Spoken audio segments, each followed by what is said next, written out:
안녕하십니까? 4월 29일 수요일 오늘의 와플터치 본문은 잠언 12장 1절부터 10절입니다. 오늘 본문에서는 조언에 대한 격언들이 많이 나오는 것 같습니다. 1절에 보면 타일러주는 말을 기꺼이 듣는 사람은 지식을 사랑하는 자이다. 그러나 책망을 싫어하는 사람은 어리석은 자이다. 이렇게 말씀해 주시면서 조언을 기꺼이 듣는 자 또는 그 조언이 때로는 책망일지라도 그것을 기쁘게 받아들이는 사람이 지식을 사랑하는 사람이다. 이렇게 말씀을 하시는데요. 우리는 지혜로운 사람이라고 하면 흔히 떠오르는 이미지가 다른 사람에게 조언을 해주는 조언자입니다. 성경은요, 거꾸로 조언을 받아들이는 사람을 지혜로운 사람이라고 말씀하시죠. 사실은 내가 똑똑하니까 나는 너보다 똑똑하니까 네가 내 조언을 받아들여야지, 네가 내 말대로 해야지 라고 생각하기 쉽거든요. 그런데 알고 보면 진정으로 하나님을 경외하는 지혜로운 사람은 자신의 똑똑함을 내세우기보다는 책망일지라도 기꺼이 받아들이는 그런 사람인 거죠. 그런가 하면 또 다른 조언이 있습니다. 5절에는요, 의로운 사람의 생각은 공정하지만 악한 자의 조언은 사기성이 있다. 악인의 말은 사람을 해치지만 정직한 자의 말은 사람을 구한다. 이렇게 조언에도 종류가 있다라고 말씀해 주십니다. 특히 악한 자의 조언은 사기성이 있다. 이렇게 번역을 재미있게 해놨네요. 그리고 6절에 나온 악인의 말은 사람을 해친다라는 표현은 사실 이제 예전 성경에서는 매복한다 이렇게 표현되어 있었거든요. 그러니까 원어적으로는 악인의 말은 숨어서 피를 흘리려고 매복하고 있는 것과 같다는 표현이 있습니다. 무슨 말이냐면 대놓고 사람을 공격한다기보다는 악인의 말은 조언을 하는 척하면서 숨어서 이 사람을 어떻게 하면 내가 좀 내 이득이 되는 쪽으로 이용할 수 있을까?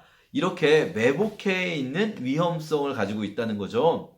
우리는 조언을 아예 안 듣는 것이 아니라 어쩌면 조언을 듣기는 듣는데, 사실 저희 대부분의 사람들이 조언이 필요할 땐 또 듣긴 듣죠. 근데 자기 마음에 드는 조언만 듣는 것이 문제가 아닌가 합니다. 그러니까 누군가 내 마음에 들지 않는 조언을 할 때, 특히 책망을 할 때는 그것은 듣지 않고, 누군가가 내 귀에 듣기에 참 그럴듯해 보이고 좋아 보이는 조언을 할 때는 거기에 혹하기 쉬운 거죠. 성경은 반대로 말씀하십니다. 의로운 사람의 조언, 이 말이요, 나를 구하는 말이지만 사실은 가끔은 듣기 싫은 말일 수도 있어요. 반대로 악인의 조언은요, 사기성이 있는, 내가 듣기에 좋은 말이지만 결국은 매복하고 있다가 나를 잡아먹을 말과 같을 거라는 겁니다. 우리가 요즘에 AI 시대에 살고 있잖아요.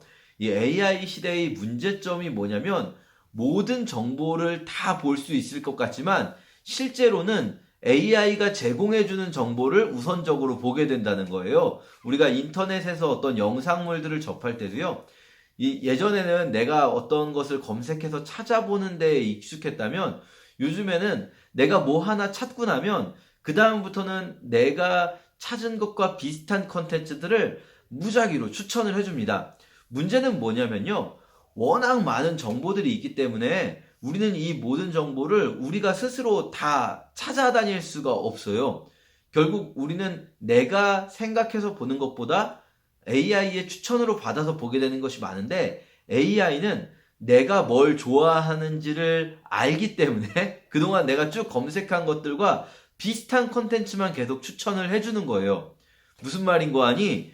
내가 듣고 싶은 이야기들만 듣기에 더 좋은 환경이 되었다는 겁니다. 이전처럼 우리가 나와 관계된 여러 사람들의 이야기, 관계 속에서 이야기를 들을 때에는 사람들의 이야기가 어떤 사람은 저렇게도 말하고 어떤 사람은 이렇게도 말하고 다를 수가 있었는데, 이제는 우리가 인터넷에 있는 이야기들을 내 주변 사람의 이야기보다 더 공신력 있게 받아들이는 시대가 되었는데, 인터넷으로 우리가 접하는 이야기는 한쪽 방향으로 편향되어 있거나 내가 듣고 싶은 이야기만 이 AI가 골라서 나에게 전해준 이야기일 수 있다는 거죠. 이렇게 내가 듣고 싶은 조언만 받아들이는 것은 사실은 우리에게 큰 위험을 가져다 줄 수 있습니다. 마치 오늘 본문이 말한 것처럼 피 흘리려고 매복해 있는 악인의 말과 같을 수 있는 거죠. 그래서 조언을 잘 받아들인다는 것은 어쩌면 그냥 단순히 남들이 하는 말을 팔랑귀처럼 다 받아들인다는 것이 아니라 어떤 조언이 정말로 나를 위하는 마음으로 주는 조언인지, 어떤 조언이 옳은 조언인지 분별할 수 있고, 그것이 때로는 나에게 책망으로 내가 듣기 싫은 말일지라도 받아들일 줄 아는 자세가 지혜로운 자세다라고 말할 수 있을 것 같습니다. 그리고 오늘 본문에서는요, 9절에 조금 어려운 말씀이 있습니다. 보잘것없는 사람이라도 종을 거느린 자는 잘난 체 하면서도 먹을 것이 없는 사람보다 낫다. 사실 이 표현은요, 번역본마다 보면 조금씩 다르게 되어 있고요. 원문 자체가 조금 난해합니다. 왜냐면 이 원문에 히브리어 모음이 없기 때문에 원본에는 모음을 어떻게 붙이냐에 따라서 종을 거느린다는 표현일 수도 있고 스스로 일한다라는 표현일 수도 있고요. 또 전혀 다르게 해석이 될 수도 있습니다.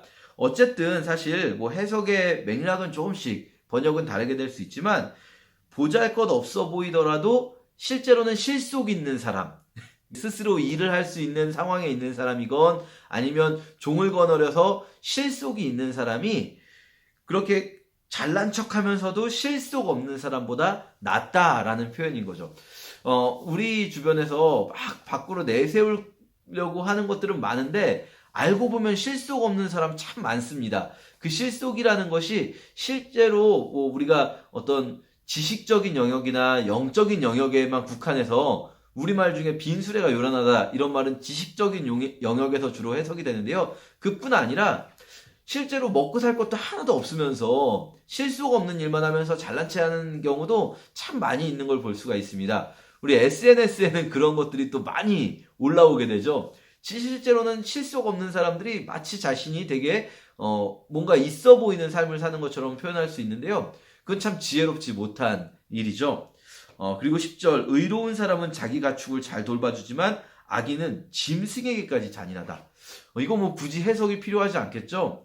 이 사람이 의인이냐 악인이냐는요, 그 사람과 함께 있는 짐승에게까지, 사실 이 시대에는 애완동물이 아니라 그냥 키워서 팔거나 먹는 가축인데요. 정말 의로운 사람은 그런 가축에게까지도 어쨌든 그 가축을 내가 키우는 동안은 잘 보살펴주는 마음이 있다는 거예요. 결국 그 마음은요, 본질적으로 이 사람이 어떤 행동을 하건 드러나게 돼 있는 거죠. 우리가 특히 요즘에 이제 가축의 동물권에까지 많은 관심을 가지는데요. 어쩌면 그 동물권에 대한 관심, 가축에게까지도 우리가 이렇게까지 잘해줘야 되나?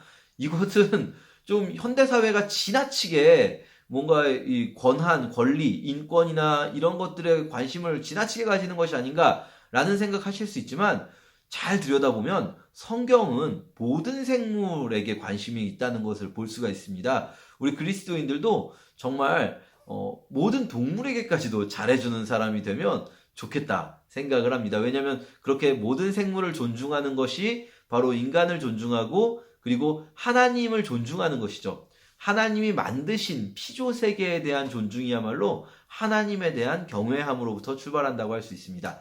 오늘 여러 가지 말씀들이 있는데요. 이 말씀들 중에서 모든 말씀 아니더라도 각자 마음속에 와닿는 한 구절이라도 붙들고 하루를 생활하면 좋을 것 같습니다. 감사합니다.